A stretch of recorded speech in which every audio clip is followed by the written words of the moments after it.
C'est la Pentecôte aujourd'hui. Alors ça y est, on arrive à, je ne veux pas dire la fin de cette série. Je ne veux pas dire la fin de cette série dynamisée par le Saint-Esprit parce que ce n'est qu'un début. Il y a une chanson qui disait ça, hein? Mais c'est le plus grand des commencements. C'est ça la nouvelle naissance, c'est juste un début. La grande extase, ça c'est l'éternité. Excusez, je viens de prendre une chanson là, et de remettre des paroles dessus. Allez pas l'écouter nécessairement sur Internet. Mais vraiment, ce n'est qu'un début. Cette série-là, j'espère que ça a semé quelque chose dans votre cœur et que ça va continuer. Dieu veut faire une œuvre durable dans nos vies. Pas juste un moment d'extase, mais une vie à avancer, à marcher dans la puissance du Saint-Esprit. Vous savez, le livre des Actes, justement, ça n'a pas de fin. Le livre des Actes n'a pas de fin. Il n'est pas écrit « The End » à la fin du livre des Actes. Il n'est pas écrit « fin ». On va lire les deux derniers versets. « Paul demeura 2 ans entiers dans une maison qu'il avait louée. Il recevait tous ceux qui venaient le voir, prêchant le royaume de Dieu et enseignant ce qui concerne le Seigneur Jésus-Christ en toute liberté et sans obstacle. » Et ça continue. Mais là, tu sais, on peut se demander, mais oui, mais après, puis les autres disciples qu'il y a partout, Philippe, Pierre, Jean, ils faisaient plein de choses, tout ce beau monde-là. Qu'est-ce qui s'est passé dans toutes les autres églises? On n'a pas tous les détails, on n'a pas toutes les informations. Mais justement, parce que c'est pas la fin. Le livre des Actes des Apôtres, c'est le lancement de l'œuvre du Saint-Esprit à travers son Église. Même le livre, on l'appelle le livre des Actes des Apôtres, on devrait l'appeler le livre des Actes du Saint-Esprit à travers son Église. Parce que même ceux qu'on appelle apôtres, les 12 disciples qui sont devenus des apôtres, je crois que c'est Matthias qui a remplacé Judas, l'apôtre Paul, on va l'appeler l'apôtre Paul, même s'il n'est pas parti des 12, mais puis il y a eu d'autres apôtres, mais Dieu a agi à travers des disciples, à travers Philippe qui était un diacre, il va prophétiser à travers les filles d'Agabus, il n'utilisait pas juste les apôtres, alors c'est les œuvres du Saint-Esprit à travers l'Église de Jésus-Christ. C'est ça le livre des Actes, il n'y a pas de fin. C'était un commencement, c'était le lancement des œuvres du Saint-Esprit à travers son Église que Christ allait construire. Amen? Alors ça continue. Ça continue encore. On est encore dans les actes du Saint-Esprit à travers son Église. C'est pour ça qu'il peut y avoir encore des guérisons miraculeuses aujourd'hui, des délivrances de démons, des paroles divinement inspirées, paroles de connaissance, de sagesse, des prophéties. Il peut y avoir les langues, des miracles de toutes sortes. Toutes ces choses-là démontrent la puissance et l'amour de Dieu. Que Dieu veut manifester à travers ses enfants, à travers des fils et filles du roi, bien ordinaires, bien normales, comme vous et moi. La semaine passée, on a vu une excellente recette qu'on a trouvée dans la Bible. Il était question d'une église uniprix, ou family prix, si vous voulez, une famille qui prie, ou une église unie qui prie, qui persévère ensemble dans la prière. Qu'est-ce qui se passe dans ce temps-là? Dieu agit. Seigneur honore cela. Il honore une église qui travaille à l'unité, qui veille à l'unité et qui prie, qui persévère dans la prière. Ce matin, le titre, c'est « Une église dynamisée ». Numéro 2, donc c'est la suite de la semaine passée. On va voir deux conditions pour que le miraculeux puisse se produire davantage dans nos vies, dans notre Église. Je crois que Dieu sonde, je crois que le Saint-Esprit sonde les cœurs et il observe les Églises. Et il recherche des Églises unies qui prient, qui persévèrent ensemble pour manifester sa gloire, sa puissance. Il observe également 2 conditions qu'on va voir ensemble ce matin. On va prier en commençant. Seigneur Jésus, plus le temps de niaiser. On veut vivre la vie que tu veux pour nous. Alors qu'on sonde les Écritures, alors qu'on s'intéresse à ce que tu veux pour nous, Seigneur. On veut déclarer, Seigneur, qu'on ne veut pas vivre une vie chrétienne ordinaire. On veut vivre la vie merveilleuse avec le Dieu de gloire qui manifeste sa gloire, sa puissance à travers son Église. Agis, Seigneur. On reconnaît notre besoin de toi, Seigneur, parce que ce monde a besoin de plus que ce que l'être humain peut offrir. Ce monde a besoin de toi. Parle à nos cœurs, dirige-nous, Seigneur. On veut t'obéir. Et Seigneur, accompagne notre témoignage, accompagne notre travail par les signes, les prodiges que tu as promis de manifester à travers ton Église. Alléluia. On prie cette prière-là avec un peu de foi, avec un désir sincère de voir Dieu agir, avec humilité, mais dans le puissant nom de Jésus. Amen. Amen. Une petite parenthèse que j'ai omis de faire. Pourquoi on étudie autant des livres historiques? Alors que c'est des histoires, on s'entend? Et des histoires, bien souvent, c'est un peu pour nous divertir. C'est intéressant, c'est amusant à lire des histoires. Mais Luc n'a pas écrit ça pour que, jusqu'à la fin des temps, on puisse lire ça en buvant notre café. Non.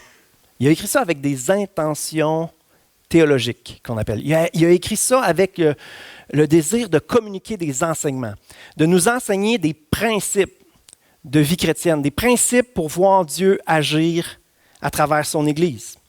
Un des principes qu'on voit, c'est que Dieu agit tantôt d'une manière, tantôt d'une autre. On ne peut pas mettre Dieu dans une boîte. On ne peut pas dire Dieu il agit toujours de cette façon-là. Oui, il y a des principes qui sont noirs ou blancs dans la parole de Dieu, mais dans sa façon d'agir, Dieu il est créatif. Dieu n'agit pas souvent deux fois de la même façon. On voit certaines clés, bien sûr, comme la foi, l'amour, l'unité, la plénitude du Saint-Esprit qui n'est pas juste une expérience, mais qui est quelque chose à renouveler constamment. La plénitude du Saint-Esprit qui vient alors qu'on désire Dieu. Ce que nous voulons, c'est toi. On chante ça souvent. Ce qu'on veut, c'est Jésus en nous, Jésus manifesté à travers nous par la puissance du Saint-Esprit. Alors, on reprend un peu l'histoire. En fait, je vais juste reprendre quelques passages de ce qu'on voit depuis 4 semaines, ainsi que le passage de la semaine passée.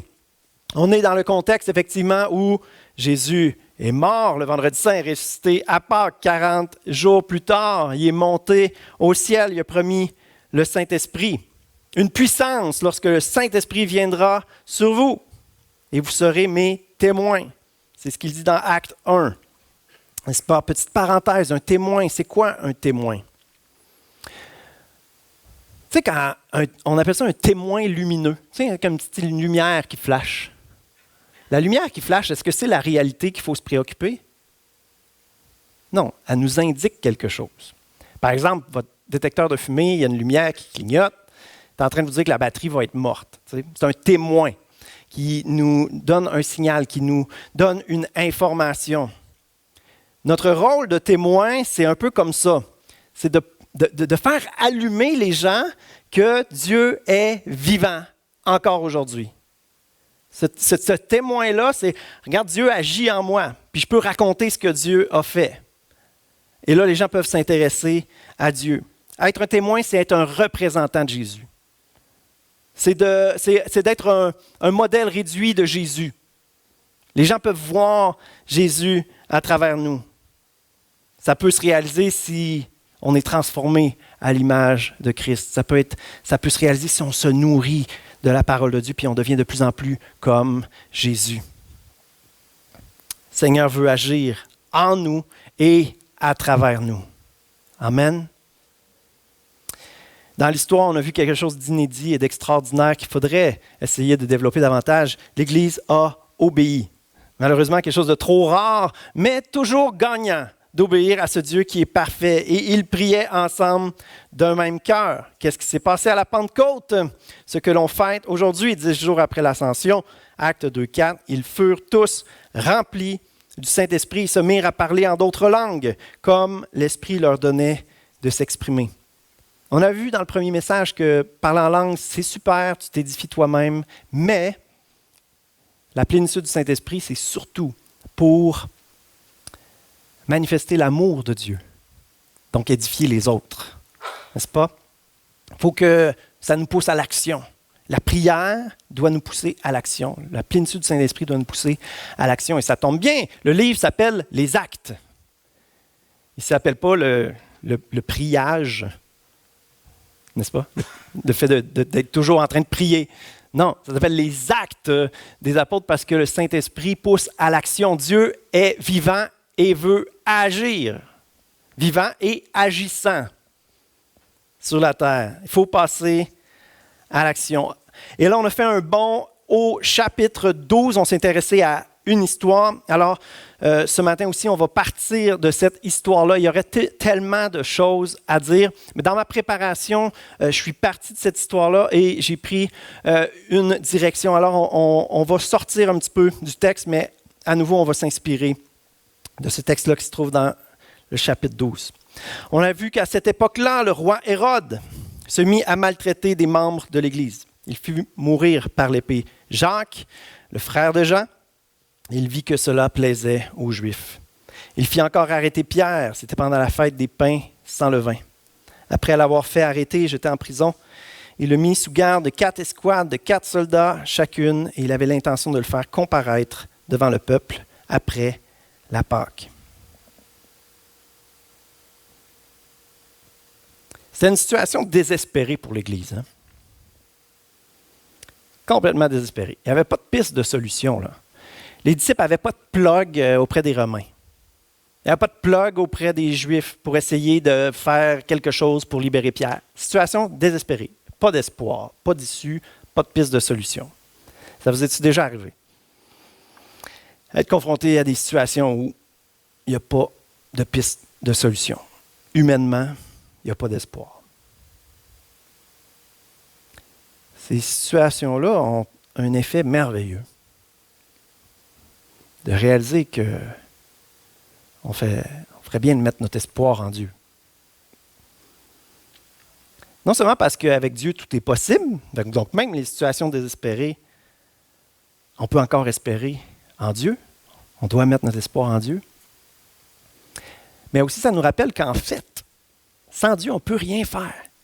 Et que même quand il y a de l'espoir humain, ça serait bien de laisser Dieu être dans l'affaire. Mais malheureusement, bien souvent, il y a tellement de solutions logiques, humaines, tellement de possibilités de s'en sortir, qu'on oublie qu'on devrait faire confiance à Dieu. Ces situations-là désespérées, souvent très difficiles, nous rappellent au moins ça. Nous rappellent qu'on a tout à gagner à mettre notre espoir en Dieu. Ce désespoir-là, dans ce sens-là, on pourrait dire que c'est une bonne chose. Il nous oblige à arrêter de mettre notre espoir dans les solutions humaines pour enfin mettre notre espoir en celui qui peut tout et qui peut toujours faire bien mieux que ce que nous, on peut penser. Il peut toujours faire bien mieux que ce qu'on peut même imaginer. Alors même quand on a des bonnes solutions, il faut les remettre entre les mains de Dieu. Rien n'est impossible à Dieu. Alors, l'Église primitive nous donne l'exemple. Là-dessus, ils sont face à une situation désespérée. Qu'est-ce qu'ils font? Ils se découragent? Non! Ils adressent à Dieu d'ardentes prières. Rappelez-vous de ça. La semaine passée, on a parlé de se reposer en Dieu, de prier, d'attendre le secours de l'Éternel. Mais ici, il est question d'adresser à Dieu d'ardentes prières. Il y a un temps pour se reposer, il y a un temps pour adresser à Dieu d'ardentes prières. L'Église primitive n'a pas accepté de cette situation-là, n'a pas toléré cette situation-là. Elle dit, il ne faut pas que ça se passe comme ça. Il n'est pas question qu'on perde Pierre. Ils adressent à Dieu d'ardentes prières. Il faut qu'il se passe quelque chose. Seigneur, interviens. Adresse à Dieu d'ardentes prières. Et qu'est-ce qui s'est passé?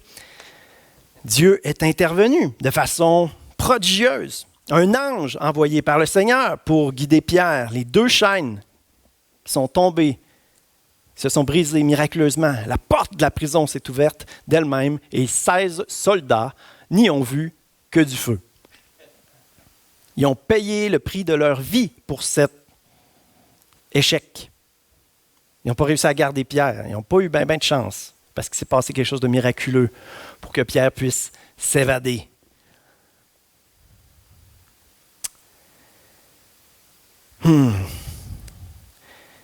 J'oserais même dire, et ça c'est le genre de phrase qui peut déranger, parce que Dieu fait tout ce qu'il veut, il est au-dessus de tout.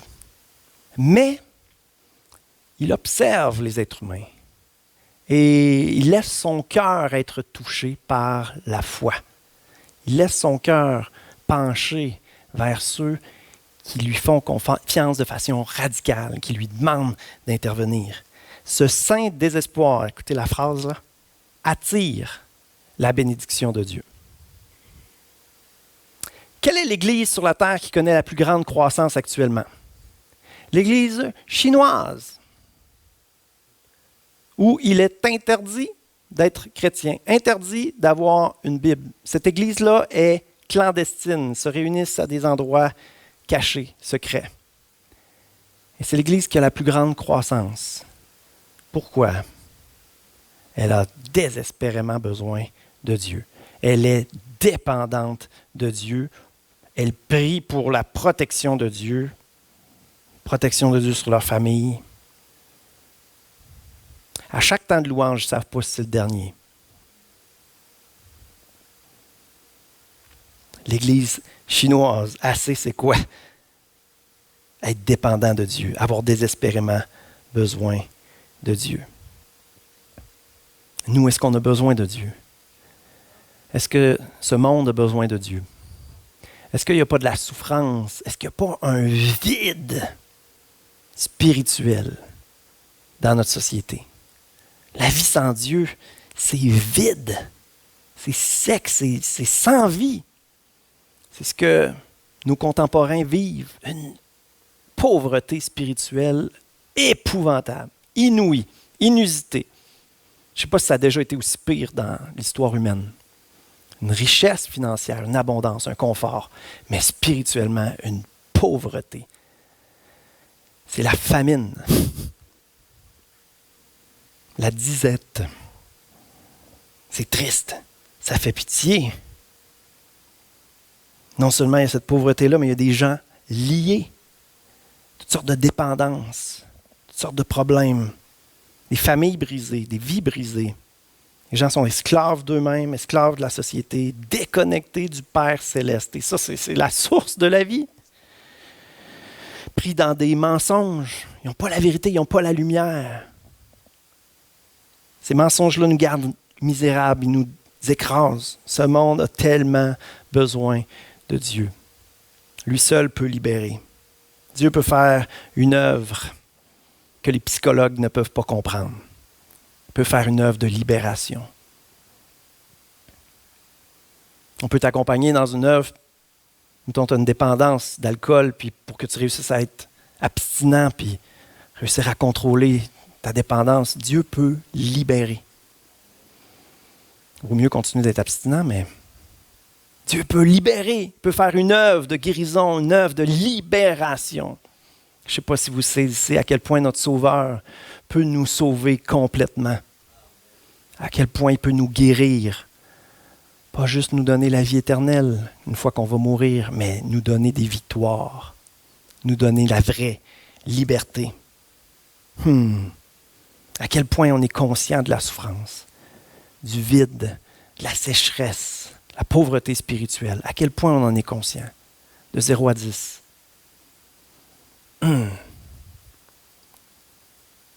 Si c'est 60% la note de passage, je score pas, là, moi, là. De 0 à 10, à quel point notre cœur est brisé pour la souffrance, pour le vide qu'il y a dans notre société. Le cœur de Dieu est près de ceux qui ont le cœur brisé. Il sauve ceux qui ont l'esprit dans l'abattement. Psaume 34, 18. C'est bon d'être désespéré de soi-même. Si vous n'êtes pas désespéré pour la souffrance dans le monde, soyez désespéré du fait que vous êtes un chrétien pas conscient de la souffrance. Soyez désespéré de vous-même et demandez à Dieu son cœur. On chante souvent ce chant-là, Hosanna, d'Arlen Zurch, un chant chrétien qui a fait le tour de la terre, un des chants les plus connus, dans lequel on va chanter « Brise mon cœur pour ce qui brise le tien ». Break my heart for what breaks yours, dans l'original. Brise mon cœur pour ce qui brise le tien. En fait, on chante que ton cœur brisé soit mien. Le cœur de Dieu est près de ceux qui ont le cœur brisé. Il sauve ceux qui sont dans l'abattement. Est-ce qu'on a une disposition de cœur désespérée? Je suis parti de l'histoire dans Acte 12. Il était désespéré de la situation de Pierre. Il adressait d'ardentes prières. Mais il y a plein de gens liés de toutes sortes de façons. Pas juste dans des prisons avec des chaînes puis des gardes, mais avec des chaînes spirituelles puis des démons qui les gardent écrasés. Des familles qui sont brisées, de la souffrance. Il y en a. Jésus aussi avait un cœur pour les pauvres, les malades. On va lire ce que Jésus faisait dans Matthieu 9. Jésus parcourait toutes les villes et les villages. Il enseignait dans les synagogues, proclamait la bonne nouvelle du royaume et guérissait toute maladie et toute infirmité. Il ne se souciait pas juste de l'esprit, ni même juste de l'âme, mais même du corps physique. À la vue des foules, il fut rempli de compassion. Son cœur saignait, son cœur était brisé parce qu'il voyait la souffrance. Il voyait qu'elles étaient blessées et abattues, comme des brebis qui n'ont pas de berger, comme des brebis qui vont nulle part. Nulle part. Alors, il dit à ses disciples, « La moisson est grande, mais il y a peu d'ouvriers. » Quelle tristesse. Priez le maître de la moisson d'envoyer des ouvriers dans la moisson. Et si ça devait être nous? Et si ça devait être moi? Et si ça devait être toi? L'ouvrier envoyé dans la moisson. Souvent, quand on lit ce passage-là, peut-être vous avez pensé, ça prend plus d'évangélistes et de pasteurs. Mais non. Les besoins, le travail à faire, ça couvre beaucoup plus large que la proclamation de la parole de Dieu. Oui, la proclamation et l'enseignement sont importants. Mais rappelez-vous ce qu'on a vu, le concept d'être un témoin. Être un témoin qui brille pour Jésus, qui rappelle au monde que la lumière existe, qu'il y a une véritable lumière, qui peut faire des merveilles dans nos vies. Ça, c'est tous les chrétiens qui sont appelés à ça. Prendre soin des malades, avoir de la miséricorde pour ceux qui sont dans la misère, les âmes abattues, blessées, malades, des personnes malades physiquement également, des familles malades, des communautés malades, sur tous les plans. Ça peut être économique. Les besoins sont vastes. Les besoins sont vastes. Beaucoup de besoins. Pas assez d'ouvriers. On doit être sensible au fait que les gens sont blessés, abattus et sans guide. Sans guide. On fait n'importe quoi. C'est la philosophie aujourd'hui. Tant que tu es bien avec ça. Tout est correct. Tant que tu es bien avec ça. C'est sans guide, sans colonne, sans fondation. Ça donne n'importe quoi. Être ému de compassion comme Jésus. Être sensible aux besoins. Être ému de compassion pour Jésus. Je le vois comme c'est ça qui starte le moteur de l'amour. Exprimé concrètement. C'est ça qui starte le moteur. Le Saint-Esprit, c'est la nitro.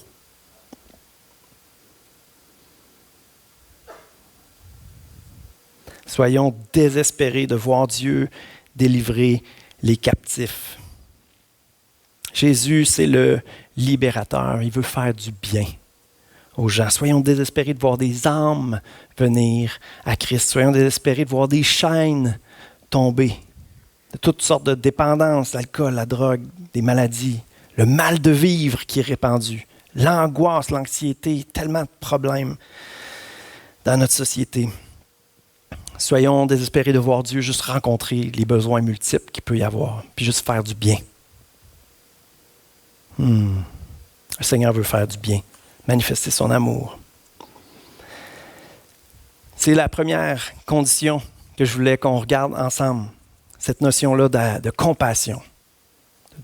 de compassion, d'être conscient du besoin de Dieu qu'il y a autour de nous. Mais Jésus, il était ému de compassion, puis qu'est-ce qu'il faisait? Il se tournait vers ses disciples, il braillait avec eux, il se mouchait dans la tunique de Pierre. Ah, c'est terrible. Non! Il passait à l'action, guérissait les malades, proclamait la bonne nouvelle.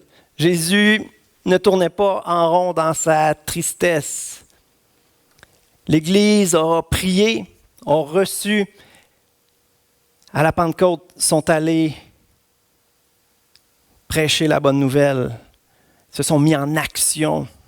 Ça a bouleversé le monde, ça a changé le monde, ça s'est répandu jusqu'à aujourd'hui. Dans Acte 12, l'Église priait, Dieu est intervenu. Et on avait vu la fin de cette histoire-là.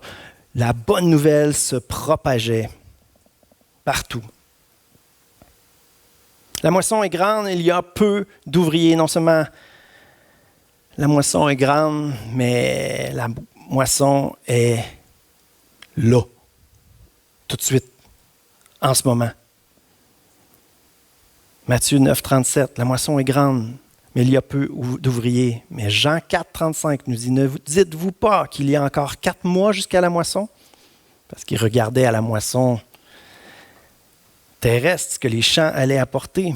Mais bien, je vous le dis, levez les yeux et regardez les champs. Ils sont déjà blancs pour la moisson. J'ai demandé tout à l'heure, et si ça devait être nous? Il y a peu d'ouvriers. Et ça devait être toi, moi, l'ouvrier. En fait, la directive est déjà donnée à l'Église. Pas besoin de la recevoir de Dieu. Elle est écrite dans la Bible. Matthieu 28, 19. Allez, faites de toutes les nations des disciples. Vous serez mes témoins. Maintenant, allez, faites de toutes les nations des disciples. Ça veut dire quoi, aller?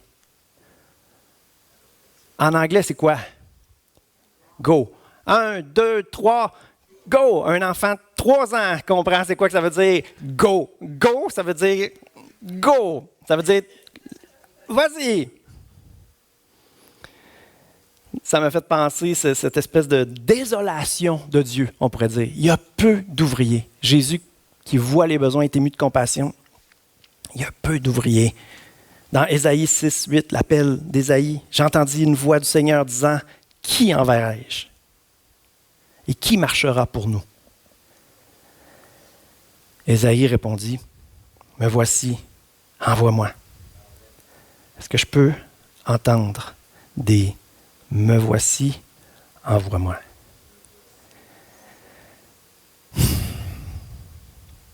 Il y en a que c'est difficile de dire ça en ce moment. Pour toutes sortes de raisons. Puis on va développer là-dessus. Mais c'est nécessaire d'être disposé, d'être au bout de notre chaise, qu'on dit. Hein? Prêt à se lancer. Plus que de la compassion, ça prend cette willingness, d'être prêt à partir, prêt à se lancer, prêt à agir, à être en marche. Hein? Qui marchera pour nous? On avait vu 1 Corinthiens 12, 1 Corinthiens 13, 1 Corinthiens 14. Et ce qui introduisait 1 Corinthiens 13, c'était « Maintenant, je vais vous montrer la voie par excellence, le chemin sur lequel il faut marcher. » Ce chemin-là, c'est l'amour. Qui marchera pour nous? Qui marchera par amour?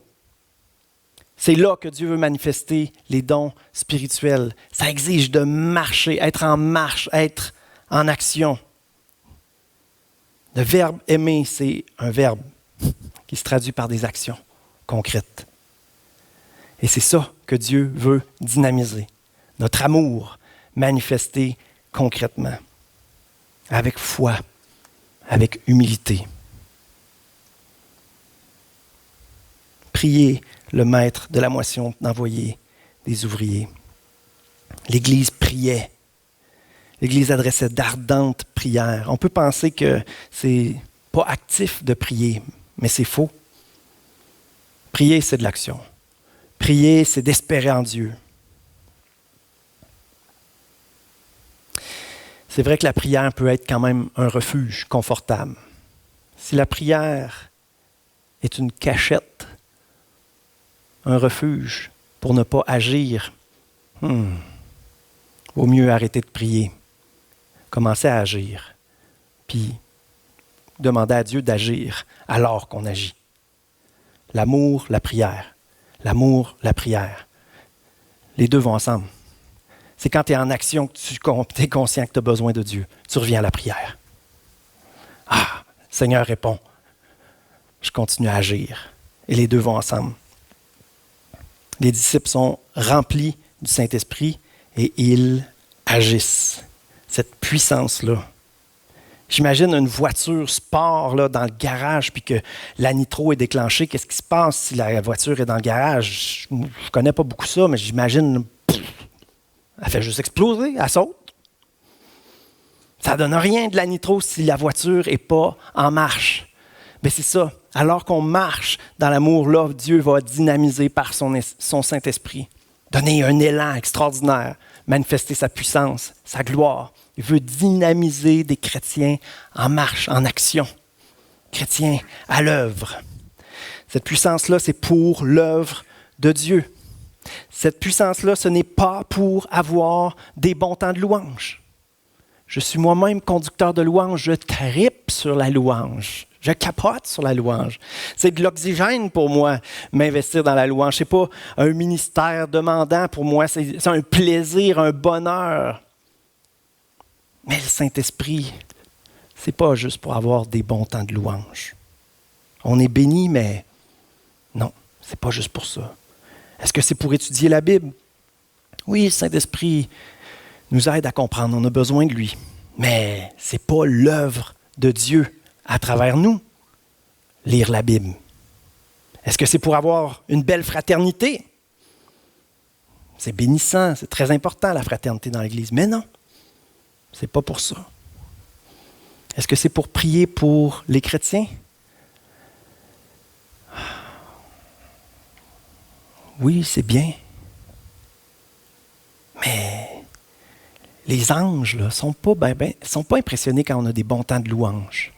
Les anges se réjouissent quand des âmes viennent à Christ. Quand les âmes acceptent Jésus. Puis les âmes, elles sont où?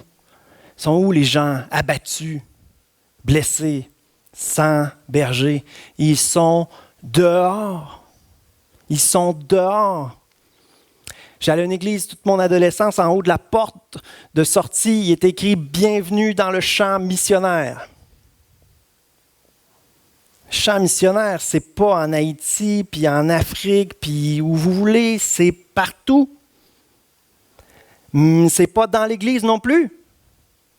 Oui, il y a du travail à faire.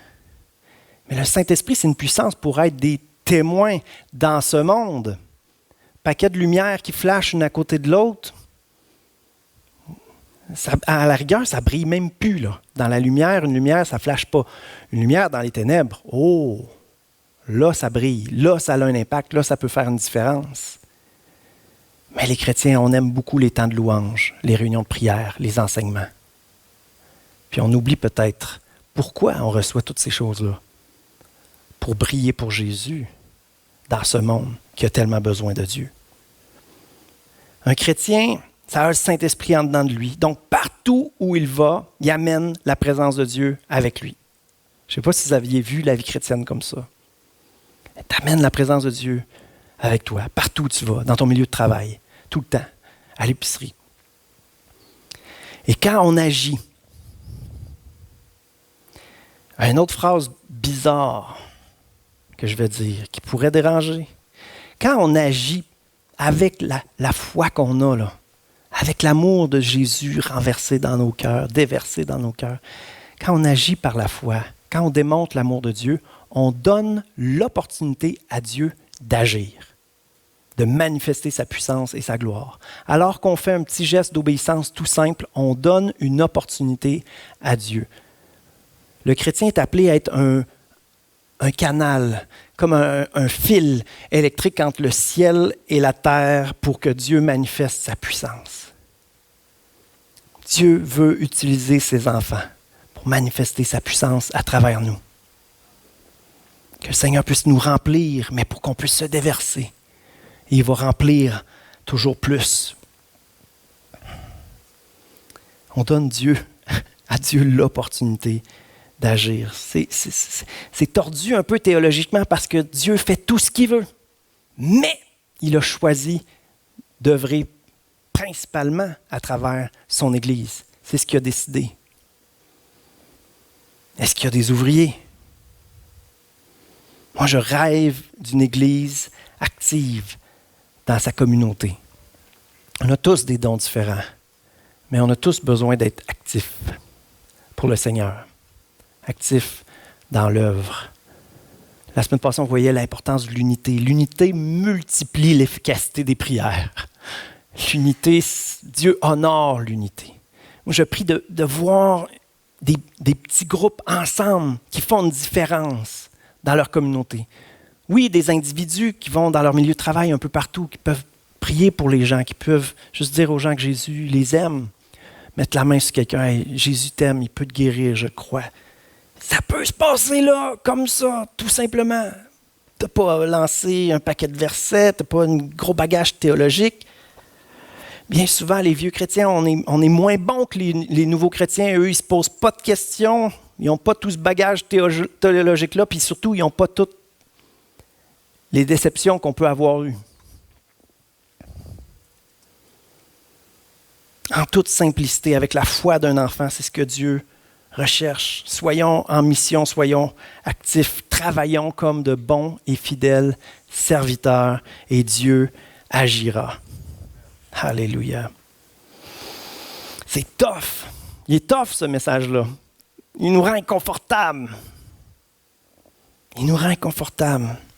Puis peut-être que, honnêtement, vous dites, j'ai pas le goût. J'ai pas le goût. Comment on fait pour avoir le goût? Je peux juste vous faire rêver un peu en vous disant que si vous le faites, vous allez découvrir ce que Dieu fait. Puis c'est merveilleux, ce que Dieu fait. Vous allez voir Dieu agir. Et il n'y a rien de plus réjouissant que ça. Vous allez récolter. Puis quand on récolte, il y a de quoi célébrer. C'est merveilleux. Est-ce que vous voulez vivre ça?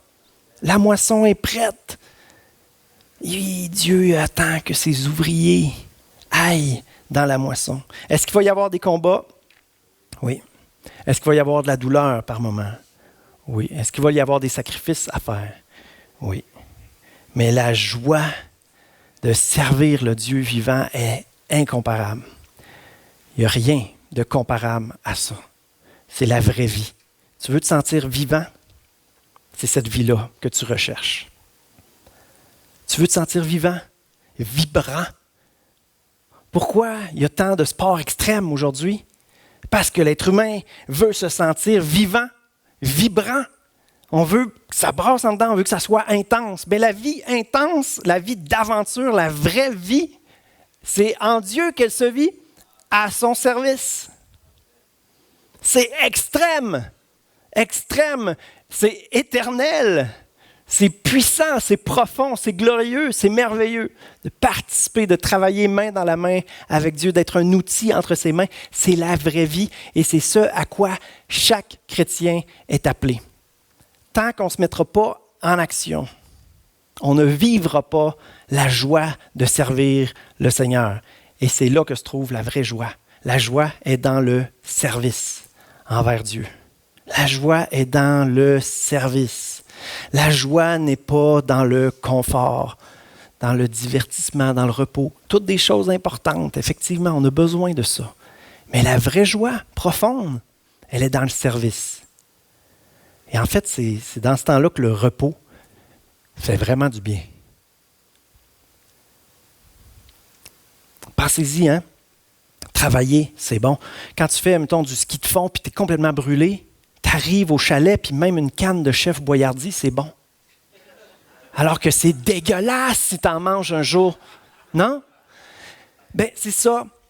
Quand tu travailles pour le Seigneur, le repos, là, c'est délicieux. J'aime pas lire ma Bible, j'aime pas prier. Mais non, mais c'est parce que tu sais pas comment que c'est merveilleux quand tu as faim et soif pour vrai. Travaille. C'est là que tu as besoin de Dieu. Pourquoi Dieu dynamiserait des chrétiens qui n'ont pas besoin de lui? Pourquoi Dieu donnerait à des enfants qui n'ont pas besoin?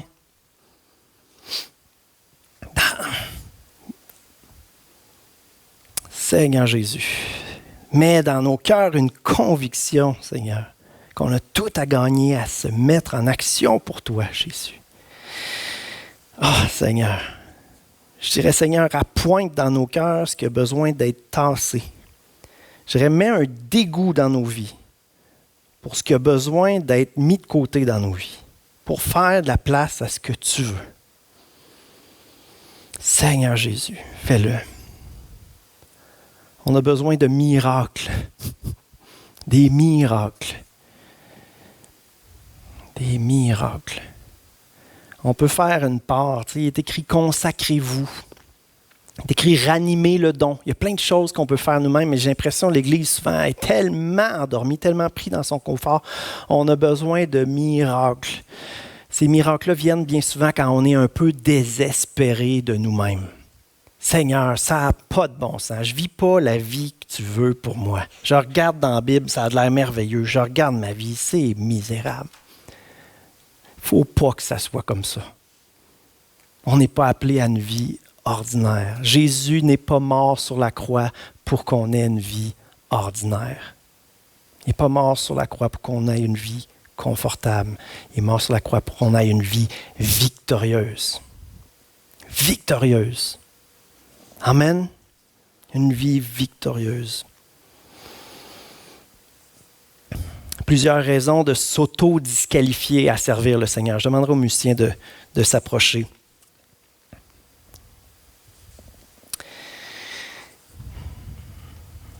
Quelle tristesse de s'auto-disqualifier. Tout est par grâce dans la vie chrétienne. Tout est cadeau de la part de Dieu. Mais souvent, les cadeaux nous sont offerts. On a juste à les prendre.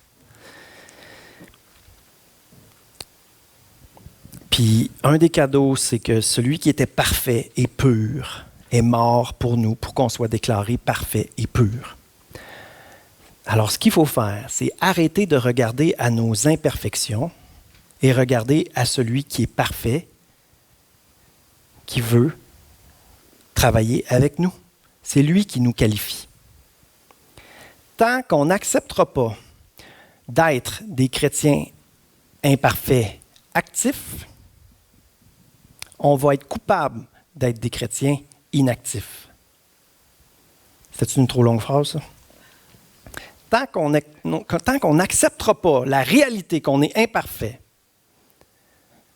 mais qu'on doit agir quand même, tant qu'on n'acceptera pas ça, on va être coupable d'être des chrétiens inactifs. Chrétien inactif, ça veut dire un serviteur paresseux. C'est un diagnostic sévère. Un ouvrier inutile, un serviteur paresseux. Un ouvrier qui a mis ses talents, tout ce que Dieu lui a donné, en dessous de la terre. Tous les dons, les cadeaux de Dieu sont là, puis il reste à la table. De la poussière dessus, ça moisit. Non, ça ne moisit pas. C'est parfait ce que Dieu donne. Mais il attend qu'on le prenne. Ne faisons pas l'erreur d'être appelés des chrétiens inactifs, des ouvriers paresseux. Soyons des chrétiens audacieux, qui trouvent leur force, leur courage en Dieu.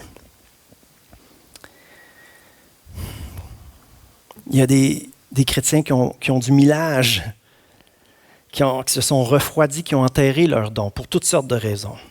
Rappelez-vous, Dieu nous dit pratiquez les premières œuvres.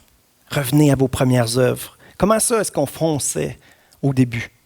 Comment ça on fonçait autant au début, tête baissée, sans réfléchir? On était jeunes, on était fous. Hier encore, j'avais 20 ans. Hein? Il y en a beaucoup, c'est ça. C'était des hippies quand ils sont venus au Seigneur. Hey! Fait que là, c'était l'esprit libre, puis là, ils voulaient la liberté en Dieu, puis ouais, ils en parlaient à tout le monde. On a besoin de retrouver cet esprit libre-là. Ouais. C'est tordu, la comparaison avec les hippies, peut-être. Mais on a besoin de retrouver la foi d'un enfant, la simplicité d'un nouveau chrétien. On n'avait pas encore été déçus. On n'avait pas encore été déçus.